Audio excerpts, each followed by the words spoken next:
చందా కోసం వచ్చినావు అక్క. ఒక నిమిషం తీసుకో. అత్తమ్మ గణేష్ చందా కోసం వచ్చిన అత్తమ్మ 100 రూపాయలు రాయన్నా. ఏంది 100 రూపాయలా? అక్కడ 10 రూపాయలు ఉన్నాయి. 10 రూపాయలా? 10 రూపాయలు ఎవరు తీసుకుంటారు అత్తమ్మ ఈ రోజులల్లా? ఎందుకు తీసుకోరే, నేను ఇచ్చి చూపిస్తాపా.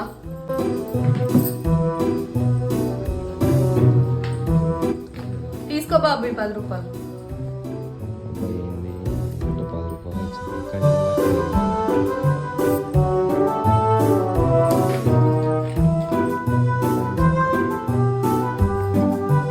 ఏమైంది తీసుకోరంటే కదా, చూసినావా నేను ఇస్తే ఎట్లా తీసుకున్నాను. खत्म, bye bye, tata, goodbye, गया।